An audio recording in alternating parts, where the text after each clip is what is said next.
एकनाथ शिंदे हे इतके महान आहेत की ते भाजपची मतंही फोडू शकतात। अमित शहानी घडवलेला माणूस आहे। फडणवीसांना अडचणीत आणण्यासाठी ते भाजपची मतं फोडू शकतात असं म्हणत संजय राऊतांनी शिंदेंवर निशाणा साधला।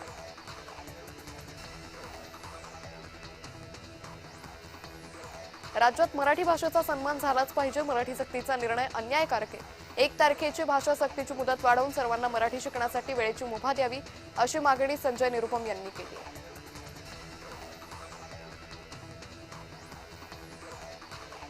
प्रताप सरनाईकांनी घेतलेल्या निर्णयानंतर संदीप देशपांडेंनी ट्विट करत त्यांना आवाहन केले। प्रताप सरनाईकांना नम्र विनंती आहे, आता माघार नको असं आवाहन केलंय।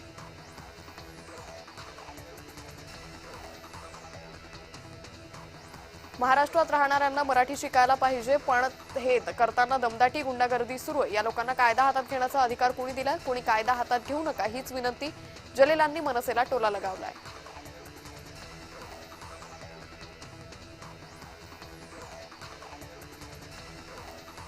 रायगड जिल्ह्यातील डीपीडीसी निधीचा रिपब्लिकन पक्षालाही वाटा मिळावा अशी मागणी रामदास आठवलेंनी केली।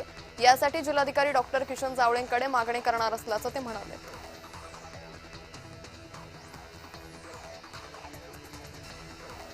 बागेश्वर बाबाच्या वादग्रस्त वक्तव्याचे राज्यभर पडसाद उमटतायत। अशा नागपुरात बागेश्वर बाबाच्या 5 दिवसीय रामकथेला सुरुवात झाली। रेशीमबाग मैदानावर आयोजित या रामकथेत मंचावर छत्रपती शिवाजी महाराजांचा फोटो दिसतोय।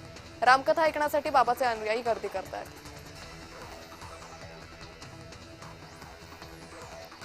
दहशतवाद्यांना धर्म नसतो, हिंदूही दहशतवादी असू शकतात असं वक्तव्य हुसेन दलवाई यांनी केलंय। आरएसएस मंचावर बागेश्वर बाबा बोलले, त्यामुळे शिवरायांचा अपमान झाला। सभेतच भागवतांनी बकवास बंद करा असं सांगायला हवं होतं असंही दलवाई म्हणाले।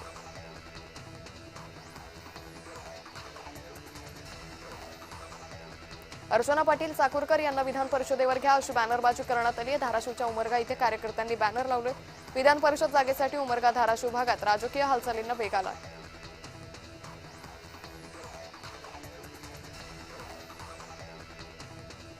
राष्ट्रवादी काँग्रेसमधून शिवसेनेत प्रवेश केलेल्या म्हसळा नगरपंचायतीच्या 7 नगरसेवकांना दिलासा मिळालाय। या 7 नगरसेवकांना अपात्र ठरवण्याच्या रायगड जिल्हाधिकारी यांच्या आदेशाला नगर विकास विभागानं स्थगिती दिली आहे। याची ऑनलाईन सुनावणी पार पडली।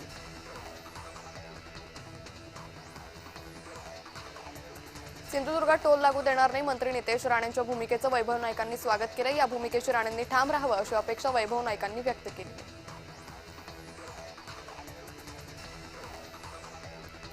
खरीप हंगामाच्या तोंडावर रासायनिक खतांच्या किमतीत वाढ झाल्यानं शेतकरी गंभीर आर्थिक संकटात सापडलेत। खतांच्या दरवाढीला केंद्र सरकार जबाबदार आहे। शेतकरी नेते राजू शेट्टी यांनी हा आरोप केला आहे।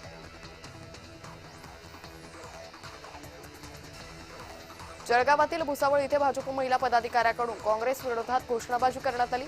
नारी शक्ती वंदन विधेयकाला विरोध केल्याच्या आरोपावरून भाजपच्या महिला पदाधिकाऱ्यांनी काँग्रेस विरोधात घोषणाबाजी केली।